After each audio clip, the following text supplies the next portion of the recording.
I don't know. This is an area that's a little tricky for me. See, I don't really date all that much or all that well. I just spent the last 25 years with the most self-absorbed, arrogant man on earth who is getting married to my therapist, who I paid a fortune to lecture me on self-esteem, huh? What a jerk, yeah. Men my age, or at least the ones I've met, well, look, I'm not that regular person, and they like regular. Men your age may be really stupid. You ever think about it? Yes, I have. Many times. Oh, God, Annie. Well, oh, well. La-di-da, la-di-da, la-la, yeah. It is about damn time for a Spinster episode, and I'm fangirling all over Diane Keaton, my Spinster inspiration.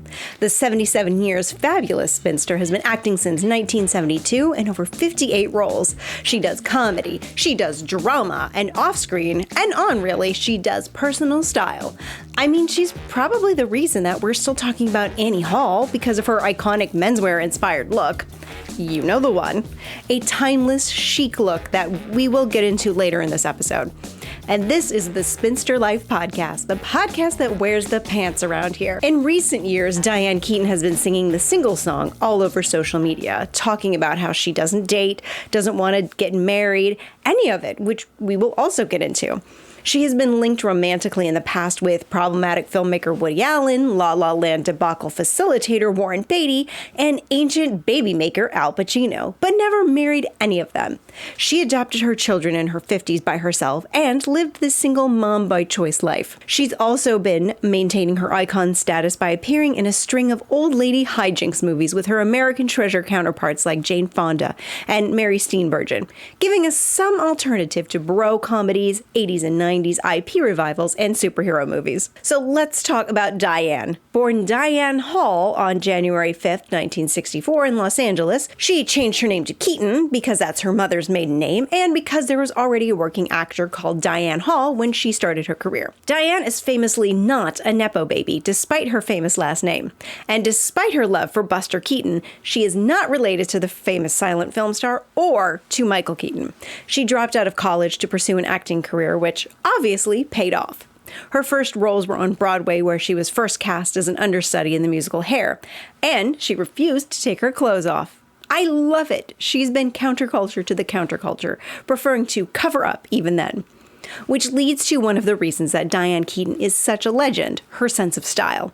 She's loved fashion her entire life, and early on, she had her mother help her bring her fashion visions to life. You know, even when I was young, I was way into fashion.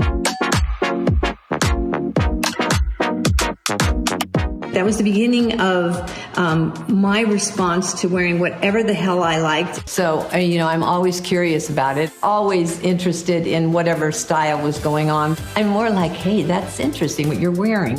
Why do you care what I wear?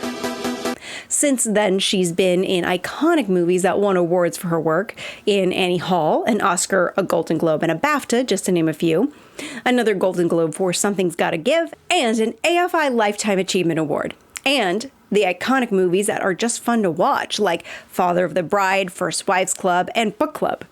Diane has cemented her status as an icon in the last 20 years by embracing her age in movies like Book Club, playing women over 50 as talented, established, and, gasp, even sexually potent women who aren't trying to pretend they're younger. In her personal life, she's been romantically linked to a few prominent men who we've already mentioned, but here's what makes her such an epic spinster. Her happiness is not dependent on being in a relationship, and she doesn't consider them failures because they ended. And now, she doesn't date and has no desire to date. I don't date, she's been quoted as saying. Highly unlikely. I don't remember anyone calling me going, "This is so-and-so, I'd like to take you out." In 1996, Diane became a single mom by choice and had her first kid, adopted her second kid in 2001, and continues to be a proud single mom. So that's Diane, a monumental talent who rocks a personal style, lives her life on her own terms, and lives the spinster life. First of all, I respect the fuck out of a single mom by choice. I mean, of course, it's easier to do it alone when you've got money and you can hire people to help you. So I also get why someone wouldn't choose to be a single mom. But to all the haters out there who age shame women into having kids before their 40s, Diane did it in her 50s, after and amidst a successful career. You really can have it all. Once again, it helps to have movie star money, but you don't have to rely on the traditional path to have children if you want to have children. And yes, it's dismissive to present adoption as an easy solution to infertility or age-related fertility struggles because adoption isn't as easy as people make it out to be. It's a long, expensive process that sometimes separates children from families who love them. But it is an option, because I'm not here to bag on or endorse adoption as a practice. And as an actor, we all know her best from her romantic comedy roles. I mean, she kind of originated the manic pixie dream girl. She's also got range for the dramatic. She was in the Godfather movies, for example. She's versatile, hilarious, charming, charismatic. And I, of course, respect her as a single lady and applaud her for her public statements about being single. Back in 2019, Keaton told People that she doesn't consider herself marriage material. "I think that I'm strange," she said regarding the topic of matrimony. "I don't think it would have been a good idea for me to get married, and I'm really glad I didn't. And I'm sure they're happy about it too." Keaton concluded, "I remember one day in high school, this guy came up to me and said, 'One day you're gonna make a good wife.' And I thought, I don't want to be a wife. No." And this all goes a long way in normalizing singleness as a life choice and showing someone who has made the choice to be single for herself and own it. But I think where she shines the brightest as a spinster is as a style icon. Part of the reason that she popped into my head was because of my own style. As I was putting together and playing around with my wardrobe, trying to nail down my own personal style and trying to express myself through clothing by finding what makes me feel the best, which to me is powerful and put together, I find myself drawn to wide-leg trousers and more formal silhouettes, even though I love sliding into some sweatpants as much as the next lass. And I have always loved that look, even as a child. Have you ever seen a child wear a Ponte tuxedo-cut blazer with polka dot lapels as casual wear? Well, I did. I loved that blazer, and I would wear it now if it fit. I love the Diane Keaton look, and I also love that fashion changes. Diane Keaton does not bend to the will of fashion. She has a signature look, and then she plays within the rules of her style. And I want to be like that. I want to stop giving a fuck about the trends and embrace what looks good on me. Like wide-leg jeans or skinny jeans even. They both look good on me, and I want to wear them both. I really had to laugh at this reel that Diane posted on Instagram of her fashion fails, which she still looks like a maven. So, like, whatever, Diane, you humble brag much? Number one, this is the worst outfit I've ever seen of me. Do you really like that? Oh, yeah, this is extra special. How about that belt? Not okay. And then the white thing with the doggy. Oh, charming. This is the worst by far. Sorry, wrong again. This is the worst. Have you ever seen? How about this?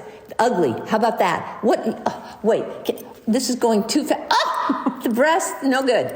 No. How about all the jewels and this thing, the green thing with the blue? I can't take it. I'm having a meltdown. You guys, I hope you have a good life and have nice clothes. This is a nice clothes, but with the waist. Where's the waist? No waist. What about this? Oh, even better. Blue to hide my face. Good idea, Diane. Finally, you nailed one. Shut up. If that's the worst that you got, but clothes don't make the spinster. There is no official spinster uniform. And sometimes clothes can seem irrelevant and frivolous when there are so many other issues that single women have to fight back against. And I'm just talking about the ones that we have in this country, a country that claims that women have freedom. But the clothes you wear are important, especially clothes that don't fall in line with what women traditionally wear, like skirts and dresses. Diane Keaton can show us how it's done and how to make a statement with what we wear. So, let's break down what she wears, some of her most iconic looks, and how they are both stylish and subversive. And if you are looking for inspiration for your own kick-ass spinster uniform, following Diane's playbook is not the worst that you can do. So here's why Diane's look is so spinsterific. her loving embrace of menswear. The subject of women wearing men's clothes is long and full of pearls being clutched in fear of the world burning down. Women wearing pants, black is white, up is down, God is dead, and nothing means anything if women can be comfortable like men can. The fear of people wearing the clothes of the gender opposite to what they were assigned at birth reached a fevered pitch in the 1800s when cross-dressing laws were passed as a way to stop sex work, because women wearing pants were perceived as sex workers, because wearing non-traditional clothing somehow meant that you were sexually experimental, I guess. I'm just as confused about it as they likely were, but for very different reasons. I made a whole video about pants, and I also recorded a podcast episode about noted anti-Semite Coco Chanel and her contribution to women's fashion. Check them out if you want to learn more about the history of women wearing pants. To me, wearing menswear-inspired pieces as a single woman today telegraphs your freedom and independence. Even though women have been wearing pants and other menswear trends for decades, and pants are now socially acceptable for all gender presentations, styling yourself in a more masculine way nods at the history of gendered dressing. Another thing that I find compelling about the way Diane dresses is I'm going to use the word modest dressing because it's the best way I have to describe what she does with clothing. The word used in that way is most oftentimes used to prescribe how women should show up in the world and how men say they should appear, and to make women responsible for the actions of men, and is often a part of religion. Which is all absolute bullshit, because if a man sees an ankle and pops a boner, it is not the woman's fault for existing. Seeing a bra strap isn't going to distract your 10-year-old son from becoming a math prodigy. But covering yourself up can also be a way to take back control over your body. Because if you're not religious, people kind of expect you to show skin or not have a problem dressing in a way that shows skin. It can be expected from women in a way to signal sexual availability, progressiveness, openness, trendiness, youthfulness, and dressing modestly can be seen as conservative. But there are so many reasons to dress modestly, like sun protection, cold weather. To all the women out there wearing skirts in the winter, I don't understand. How do you regulate your body temperature like that? Dressing modestly can also be about functionality, personal comfort level, and just because that's how you want to show up in the world. My theory is that Diane is dressing for herself. She is her own person. She doesn't put herself or her body on display. She puts herself on display and is comfortable in her own skin. So the next Diane fashion staple, hats. Same Diane, same. I really love hats, and I wear them daily for sun protection. Hats forever! Hats maybe don't have the historical significance of menswear or say anything about gender dressing. Hats get a bad rap sometimes because nice guys ruined the fedora for the rest of us. Thanks, my lord.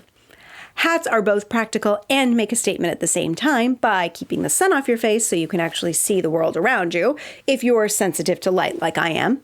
Diane uses them as outfit finishers as her main accessory. She wears other jewelry sometimes, but a lot of her outfits have a hat as the focal piece. Diane also uses color a lot in the way she dresses, or maybe the lack of color. Spinsters get the reputation of wearing all black, like they're in mourning for their wasted youth, or because there's no man in their life. They are drab and uninteresting, because they're done trying to attract a mate. Diane doesn't wear a lot of color either. She's photographed quite often in a predominantly black and white, and occasionally a classic pattern like a plaid or a houndstooth. I've seen her in florals, but very rarely. For a single woman, I think this very intentional classic use of neutral says, I know myself, and I am colorful. I don't need clothing to do the talking for me. Diane also pays attention to tailoring and proportion. It plays up her body type, but I really think that nipped-in waist and flowy leg is flattering on a wide variety of bodies. I like the way this silhouette makes me feel. Powerful, classic, put together. It toes the line between masculine and feminine. These pants have the volume of a skirt, but allow the ease of movement of pants. She also experiments with other proportions, like drop-waisted dresses. She's still got the most volume in her bottom half, but because there's no defined waist, the look is very different. She wears these dresses in contrasting black and white, which is giving me chic art gallery curator vibes. Also, it's a dress, but it's more androgynous because she's not trying to mimic the hourglass shape that we all associate with feminine dressing. It also reminds me of David from Schitt's Creek. This is one of those looks that I like on other people but don't like on myself, but I will try to recreate in my own closet later in the episode for the sake of the experiment. So after that analysis of Diane's style, I'm going to recreate several of her most iconic looks in my own closet and create my own version of classic Diane Keaton looks. Right off the bat, I will be excluding neckties and turtlenecks because I can't deal with things up on my throat like that. Sometimes even a crew neck t-shirt or a shirt buttoned all the way to the top will make me start gagging, and it's not cute. So here we go. I'm going to use the Cladwell app to help me create this capsule. It is my favorite tool for trying out new looks. This is not sponsored by Cladwell, but Cladwell, if you're listening, here's a Diane Keaton style capsule wardrobe featuring pieces I already have in my wardrobe. So we're going to start with this black vest, obviously, a pair of high-waisted trousers in black, a pair of high-waisted trousers in taupe. These are also made of linen. And then we're going to add an architectural dress. This one is a trapeze style, black button-up. Onto the accessories. Now we're going to add this scarf, which is going to function like a necktie because I hate having things that close to my throat. The white button down, a classic in any capsule wardrobe. For shoes, ballet flats and a pair of gold heels, which I need because I'm short. For hats, a fedora and a straw hat. Here is the finished Diane Keaton capsule wardrobe. Cladwell suggests outfits for you, but we are going to build the outfits ourselves. So using these pieces, here are the outfits that I'm going to recreate. I'm going to recreate the very classic 70s Annie Hall look, and then I'm going to update that same look for 2023. As promised, I am going to try an architectural look. We'll see how that goes. I'm also going to style a coastal grandmother look. This is not really how Diane Keaton dresses in real life. It was a character that she played, but somehow she has become the face of the coastal grandmother look anyway. It borrows some elements of her personal style ethos, sure, but it's from a Nancy Meyers movie, and Nancy Meyers kind of has like the market share on those movies. We're like a Diane Keaton or a Meryl Streep type. That older woman who's very comfortable with herself and lives a life that looks like it comes from a magazine. I'm also going to try androgynous glamour, a red carpet look. I don't have all the accessories for this one, but I'm going to try my best to style something up. Oh, well. La-di-da. On to the outfits. Let's start with that Diane Keaton signature Annie Hall look, starting with the base of the linen trousers and a white button-up. Adding that vest, that very essential vest for this look. It's really the heart of this look. Adding the scarf as a necktie. Doing a little artful tucking and draping. We're almost there. This is almost Annie Hall-orific. We just need to add a hat, a sassy tote for a gal on the go, a sassy pose, and then there's our Annie Hall look. Let's update this for 2023, make it a little more modern. So we're going to go with a monochrome look and just the vest, no white shirt under it, just the white undershirt. And a clip in the back because this piece does not fit me that well, but I still want this nipped in silhouette. So now let's try some accessories using the scarf like a necktie and then also around the throat, but ultimately I decided against it and settled on this for the final updated Annie Hall look.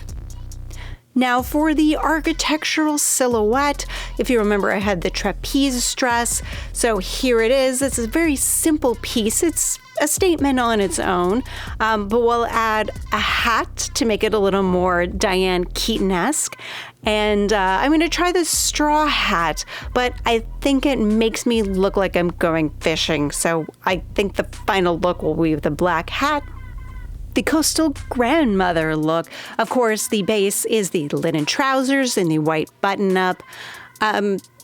Trying this look with the shirt open and closed.